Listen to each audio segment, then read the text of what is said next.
Lines काढताना आपण ज्यावेळेस आपण अशी लाईन काढतो त्यावेळेस असा जो गॅप पडतो तो एक कोन खराब असल्यास तर पडतो, नाहीतर आपण समान वेळेमध्ये मेहंदी नाही सोडायला. हे दोन कारण असतात. जोपर्यंत आपण समान वेमध्ये मेहंदी सोडतो तोपर्यंत आपली लाईन स्ट्रेट आणि विदाऊट गॅपची दिसते. आणि जाड लाईन काढताना आधी एक थिन लाईन काढायची, दुसरी थिन लाईन काढायची, फुलफिल करायचं.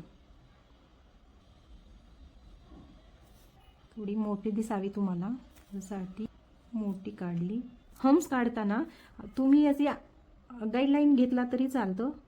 इनविजिबल मध्ये छोटे छोटे हम्स काढताना जसं आपण कोण खाली घेतलाय तसाच वरती घ्यायचा. यू शेप मध्ये हम्स काढायचे. हम्स सुद्धा दोन प्रकारचे असतात, याच्यापेक्षा थोडे मोठे असतात. हम्सचा उपयोग मेहंदीमध्ये खूप प्रमाणात केला जातो. डॉट्स काढताना कोण कोण असं, काही जण असं करतात, हे चुकीचं आहे. हे डॉट्स चुकीचे आहेत. आपल्या कोणची टोक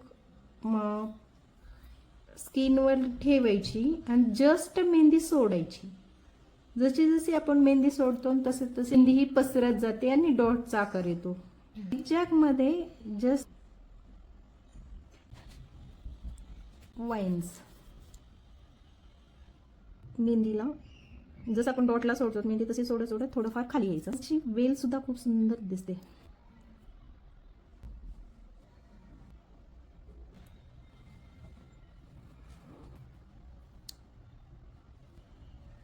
राऊंड घ्यायचा.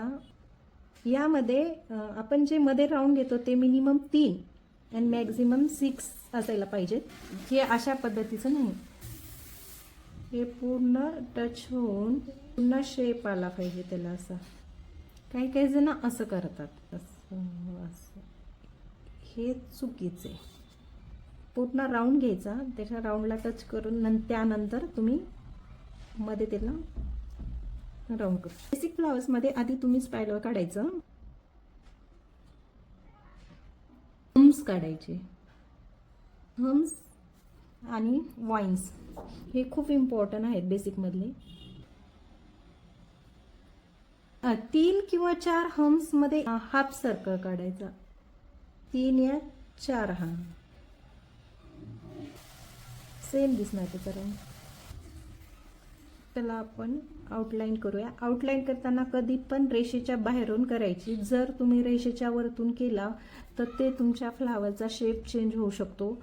मीन्स याच्यामध्ये जागा खूप कमी होते जर तुम्ही त्यावरतूनच केला तर. त्यासाठी कधी पण फ्लावरच्या साईडने करायची. हे झाले बेसिक थिंग्स.